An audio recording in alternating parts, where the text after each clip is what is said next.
Hello and welcome back to Let's Play Alundra. As you can see, we're outside Merrick's shop. Off camera, I picked up the 40th Gilded Falcon. This is one of the ones from the casino. There's no point in showing those because it just requires me to play the game I already showed during that particular episode about 4 times in a row. It's pretty annoying. So I did the one for the roulette wheel. I mean, I use save states, so it's not even interesting to watch me live, even if I did choose to record it. I just wanted to get a nice even number of 10 so I could start off this episode by picking up the recovery ring, the last item that he actually shows you on his little display case other than this life vessel. Obviously there's something else for 50 eventually that we won't get to see until I actually have 50.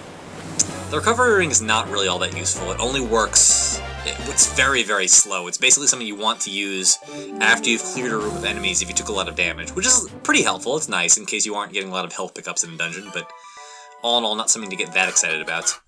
Anyway, back to the plot. I know this is the wrong house. I want to go to Keisha's house. We want to find Maya, and it's kind of her role in this game, considering she doesn't get involved in actual combat, to console, more or less, the people who lost someone recently. Like, she hangs out with Myra after Myra lost Nadia. Myra treated her as a second daughter. Now she's hanging out with Keisha after Giles died. But anyway, she happens to have picked up a tree gem. I think it was actually an explosive device in the Japanese version, which is a little weird. And we're supposed to take it to the Murgg woods, which means we finally get to take the fight to the Murgg themselves. I mean, this is the first time they've taken the fight to Inoa Village itself, so it makes sense that we've, gone to the final stage of that particular confrontation. So let's go do that. She also gives you a hint that you are going to need the Fire Wand to complete this next dungeon, so if you haven't picked that up already, now is the time to do so. Obviously, we picked it up as soon as it was available. Anyway, let's go ahead, and there's something I forgot to pick up other than this teleport archway, so let's skip to the southeast area a little bit. Yeah, I might as well show this one off. I'm missing 3 now. I'd like to activate them all on camera.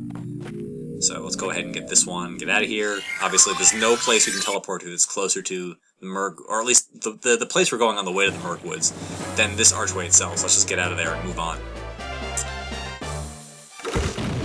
Yeah, we're going to pick up yet another in the laundry list of items that I forgot to pick up during my first pass through an area. This one's especially egregious when you actually see it, or where it is, because we spent a lot of time in this little sub-area. This, by the way, is, as you'll see very shortly, the Fire Manor itself, so this is the direction you would be going in if you hadn't picked it up as soon as it was available, as we did in this playthrough. Which is nice, because it means you will, if you're sort of wandering around this general area, run into the Fire Manor anyway on your way to the Murgg woods. That is, of course, assuming you don't try to go through the coal mine, which is how we were brought to the Murgg woods in the first place, way back at the start of the game. You can't actually get to the main bulk of the dungeon from that direction, so you kind of have to go by this way anyway, which is a nice touch. It means you aren't going to get too lost. I mean, I got lost anyway. This is the series of caves you take to the Fire Manor. It doesn't take you to the Murgg woods at all, it's to the north. But there is something to the north that we have to pick up, sort of in between, that I'll grab on the way here. You should remember this area. Remember there was a cave here in the middle with a bunch of those mimic chest guys, and that's actually where we're going to head back to. I do not entirely remember how to get back up there as most expediently. I did also finally get the hang of using the fire rod as a weapon, as opposed to just, throwing it on the ground and walking into it like I usually do. It's actually really useful for crowd control if you have a bunch of enemies charging at you, like the goblins that were, the ogres that we're fighting now, because the fire will burn for quite a while and it will hit any enemy that walks into it, meaning any enemy that aggroes will walk directly into it and hit really easily. You can also use it on the mimics to basically farm gold. Not that we could possibly need any more gold. We had 4,000 before, and I picked up another 3,000 or so doing the roulette game to pick up that Gilded Falcon. Anyway, so yeah, the point of coming back down here is that not every chest other than the one at the bottom is a mimic. Some of them actually contain treasure. There was the one containing the herb that we just passed by, this one containing a magic elixir, and there's one that we really need. I mean, the magic elixir I think I already showed the first run through. Let's go ahead and kill this guy. Fire rod is great for these guys. It really seems... I don't know. My first impression whenever I see these things is to kill it with fire, so it seems appropriate that I would be packing this weapon now. So yeah, what we want to do is head to this chest on the left, basically the first one up, level up, and that will get us a Gilded Falcon. So we could have picked that up instead of going to the casino, but whatever. Let's go ahead and skip out of here again so I don't have to deal with this place anymore. There's no reason to make you see that whole stupid spring bean sequence. Alright, so that's all the optional stuff I wanted to take care of on this video, so let's go ahead and go to the Murgg Woods and begin, you know, well, I mean, those monkeys really haven't come to them at this point. Yeah, okay, you have to use these columns to get up there. I finally remember that. Let's go ahead and... This is a variation of the ogres I don't think we've seen before with the ball and chains. That's kind of cool. This chest I don't believe I opened during any of my videos either. And it's a wonder essence, so it's certainly worth pointing out, considering that's the best healing item in the game. This ledge you can actually jump to. The power bracelet rock doesn't push you off or anything, so you go ahead and head to the east here over these 3 chests that we opened previously. I think they're all herbs and potions. At least, especially the one that we didn't open. No secret passages here, so let's go ahead and go north to the Murgg Woods. Yep, so we can use our tree gem to blow up that door for some reason. Who knows? I mean, really? Anyway, there's a chest here, but I don't believe I can get it yet. These are mushroom people. They're sort of one of the you know, Goomba enemies for this little sub area. We're running into quite a few of those. They spray spores. We'll see a little bit more as we meet them in the cave areas. So yeah, we can push down that rock, and that will allow us to get back to this area, which is basically more or less a little northeast of where we came into here. Back to Anoa Forest. So that gives us a nice shortcut to get back to this area. We're actually going to pick up another shortcut in a little bit. So yeah, there are the briar patches. And alright, there are some monkeys. You'll notice they're carrying boomerangs here, especially the one in the front. And you'll also notice there's a lot of dialogue with the Murgg. It's kind of the same as the imps that we fought with in Nerud's lair, except we know that the Murgg are a bunch of jerks. This is nice that they gave the random sort of Mook enemies that we have to face all the time actual personalities, as opposed to just them being faceless and having us murder, you know, hundreds of them without any interaction whatsoever. It gives them personality, which I think is pretty cool. Anyway, this cave, there's no reason to go in here, but I'll do it anyway, just to show off the one little treasure chest. It's kind of cute. It's an herb, which is useless, but I don't believe you can jump right back up to that ledge. So the only option here is to hit the switch and get some sort of fourth wall breaking commentary from the monkeys as they come in. Any minute now. Yep, cannot resist strange switches. Yes, that's very true. I mean, they're not really strange. I mean, it's strange that the switch is there, but the switch, it's exactly the same as all the other switches that appear everywhere else in the game, except for the levers, I guess. Anyway, yeah, check out the fire wand. It's awesome. I mean, you would naturally think to use the fire wand on, like, mushroom and tree people, just, you know, because they burn in real life, so why not? And as it turns out, it's actually pretty effective for keeping them under control. So there we go. And we're out. Moving on to the actual sort of sub-dungeon. This place is pretty long, and as befitting the fact that this is your, you know, chance to come face-to-face with one of the game's primary, you know, secondary, or really secondary antagonists, Melzes himself, you know, his minions, so to speak. So first we want to go in here and use the steel flail to knock this little block down. It's hard to tell what happened, but it actually moved down as opposed to forward. And once we do that, we can burn this, push it back down again. You'd think they would leave it burnt or something, but no, that would be too easy. Now we go into this cave. Nothing terribly special here. I mean, this is kind of, again, like Nerud's lair, where you just solve a bunch of sort of mundane puzzles, and there's a lot of combat with the Murgg. The Murgg aren't really that... The Murgg have gotten a significant upgrade to Tarn's Manor, which makes sense, considering it'd be pretty stupid to be fighting the weakest enemies in the game in one of the last dungeons. But they're still not terribly threatening. They still... I don't know. They're still more annoying than anything else, except for this fight here. We're going to meet one of the new styles of Merg that we're going to have to deal with in this dungeon pretty frequently.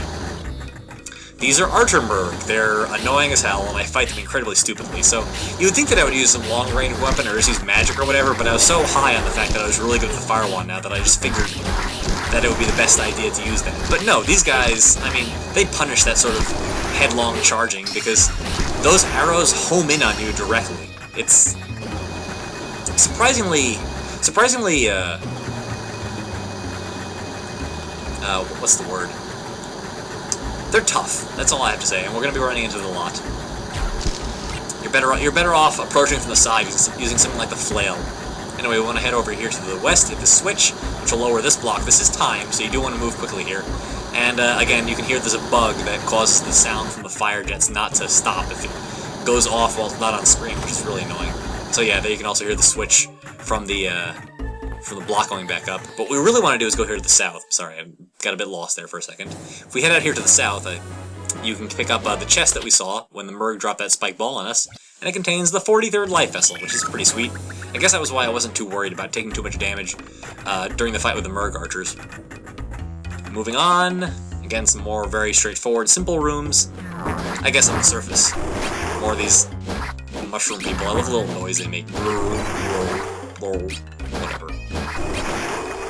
Whatever, they all die the same. There's one little guy in the pen there, it's kind of cute, but you actually have to kill him to get that block to get out of the way. Thankfully, we have many ways to do this.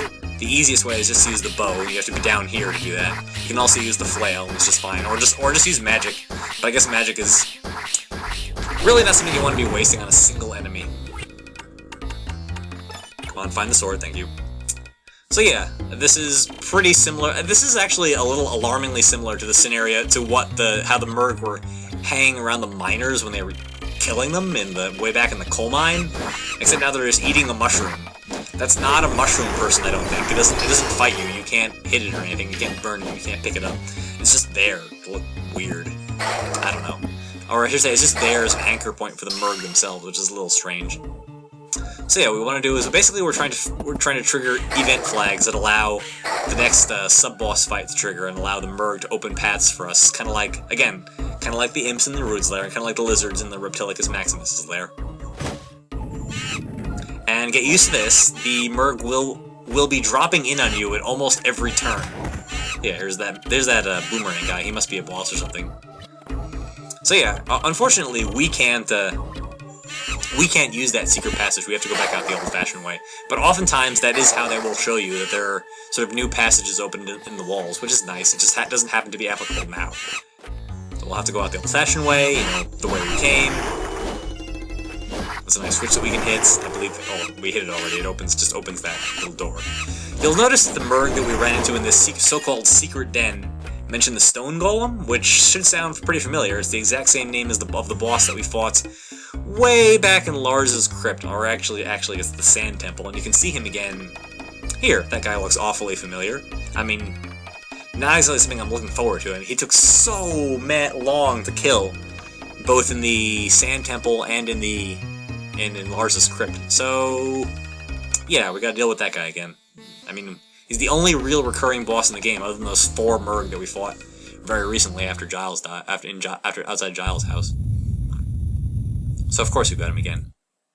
And get ready for another marathon battle.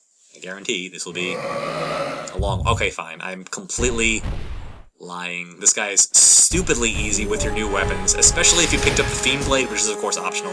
Let's go ahead and show this off. It's 2, 3, and... there we go. One more should do it. Yep, 4 hits with the charged Fiend Blade attack kills this guy. He's not even worth talking about.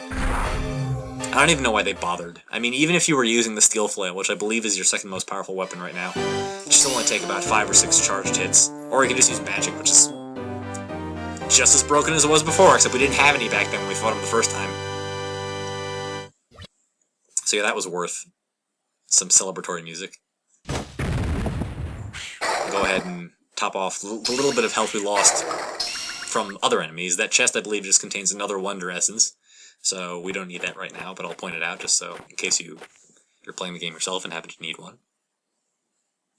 And out we go. We'll move this video a little bit further because there is in fact a really nice reward for beating this boss, and I want to show it off before we cut out for the day. So yeah, up here we should trigger another cutscene. There's that boomerang guy. I can't wait to take it to sock it to him, I guess. No, we there at this point are definitely more scared of me, specifically, than we are of them. That's completely wrong. Yeah, it was rough, that stone golem, he was hard. So yeah, that last Murgg drops a chest, but they're so piss-afraid of us that he doesn't even stop to pick it up. I mean, it's really funny, it's like he pooped out a chest because he was so scared. Maybe I just find that funny. Anyway, let's go pick up that chest. There's actually, on that same platform, the last, teleport archway, or I should say, the last one that actually becomes available. There's still 2 more that we haven't activated on camera in this playthrough of the game that were available to us beforehand, but I'll show those later.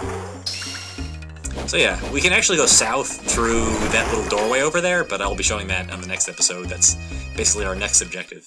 Let's go ahead and get out here, and that will take us directly to that treasure chest that the Merg dropped. And what's inside? Pretty sweet, I guess. The Willow Bow, the upgraded form of the Hunter's Bow. It's basically the same, except it's marginally more powerful, which means not quite as pathetic. And it has a charge attack, which we'll be seeing a little bit more later. And we'll be passing by that place a little bit later on. We'll just show off the inside of this, and we'll do the rest in the next episode of Let's Play Alundra. I'll see you then.